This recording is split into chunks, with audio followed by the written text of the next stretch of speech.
याद आ रहा है कि आपकी सरकार में यानी पिछले 70 वर्षों में जितना शोषण दलितों का, जितना पिछड़ों का हुआ है, शायद ही किसी का हुआ। अभी हमारी माननीय सदस्य बार बार पीडीए की बात कर रही थी, तो सदस्य आप भी और यहाँ सम्मानित सदस्यगण में आपको सभी को बताना चाहूंगी, शिक्षा विभाग में वर्तमान में 14% का बजट जो है वो शेष रह गया, इस्तेमाल नहीं कर पाए। स्वास्थ्य में 40% का बजट ऐसे ही रह गया, उसे इस्तेमाल नहीं कर पाए। कि लाजमी है तुम्हारा मेरे किरदार पर उंगलियां उठाना, लाजमी है तुम्हारा मेरे किरदार पर उंगलियां उठाना। तुम वो जो चाह कर भी मेरे मयार तक नहीं आ सके, आप योगी जी पर उंगलियां उठा सकते हैं, लेकिन 20 वर्ष अपने शासन को देखिए। माननीय सभापति महोदय, इनको पीडीए की याद आती है, क्योंकि आपको पीडीए इसलिए याद आ रहा है कि आपकी सरकार में यानी पिछले 70 वर्षों में जितना शोषण दलितों का, जितना पिछड़ों का हुआ है, शायद ही किसी का हुआ। और आज भी मैं भारतीय जनता पार्टी की सरकार से आती हूँ और एक ऐसे समाज से आती हूँ जिसे 70 वर्ष आपके लोगों ने प्रतिनिधित्व नहीं दिया, भारतीय जनता पार्टी ने दिया है। मैं उस अर्कवंशी समाज से आती हूँ, इसलिए दर्द समझती हूँ लोगों का। अभी हमारी माननीय सदस्य बार बार पीडीए की बात कर रही थी, तो सदस्य आप भी और यहाँ सम्मानित सदस्यगण में आपको सभी को बताना चाहूंगी कि जहां पूरे देश में 3% का बजट विभिन्न प्रदेशों में, चाहे वो आपका दलित समाज हो, वनवासी समाज हो और अल्पसंख्यक समाज हो, उसको दिया जाता है, वहीं उत्तर प्रदेश में मात्र 1% का बजट दिया जाता है। और उस 1% के बजट में भी आपका 30% का बजट ऐसा धरा का धरा ही रह जाता है, विभाग उसको इस्तेमाल ही नहीं कर पाता है। हम इतने बड़े बड़े बजट की बात कर रहे हैं, मैं आंकड़े रखना चाहूंगी।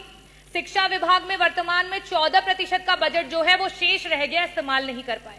स्वास्थ्य में 40% का बजट ऐसे ही रह गया, उसे इस्तेमाल नहीं कर पाए। आवास में 46% का बजट रह गया, जिसे इस्तेमाल नहीं कर पाए। SC ST माइनॉरिटी में 30% का बजट है, जिसे इस्तेमाल नहीं कर पाए। अगर हम सिंचाई एवं बाढ़ नियंत्रण की बात करें, 35% का बजट है, जिसे इस्तेमाल नहीं कर पाए। अगर हम ट्रांसपोर्ट और PWD की बात करें, 6% का बजट है, जो पुराना बजट है, जिसे आप इस्तेमाल नहीं कर पाए। समाज कल्याण के मंत्री जी यहाँ बैठे हैं, 23% का बजट आज ऐसे ही पड़ा हुआ है, उसे इस्तेमाल नहीं कर पाए। कृषि विभाग वैसे ही 4% किसानों को दिया जा रहा है बजट में से, उसमें से भी 10% बजट ऐसे ही धरा का धरा रह गया, उसे इस्तेमाल नहीं कर पाए। तो मैं बजटों पे बहुत बातें नहीं करूंगी, क्योंकि जो पुराना है उसे ही नहीं इस्तेमाल कर पाए, तो बड़े बड़े बजटों का क्या हवाई लूटी जाए।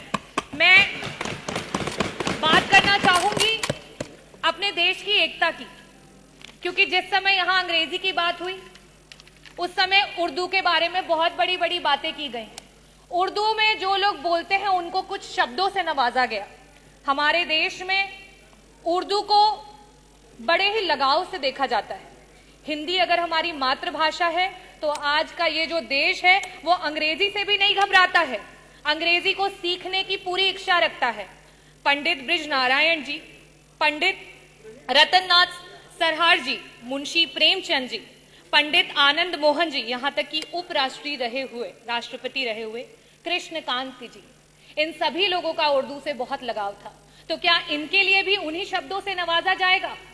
मैं आखिरी में सिर्फ यही कहना चाहती हूं, ये विकसित देश है, ये प्रगतिशील देश है और ये युवाओं का देश है, और युवाओं की यही आवाज है कि रावण नहीं हम पलने देंगे साधुओं के वेश में, रावण नहीं हम पलने देंगे साधुओं के वेश में, अफजल नहीं पनपने देंगे अब्दुल कलाम के देश में, हिंदू हो या मुसलमान अब शीश नहीं कटने देंगे, कसम तिरंगे झंडे की अब ये देश नहीं बटने देंगे। जय भीम, जय भारत, बहुत बहुत धन्यवाद।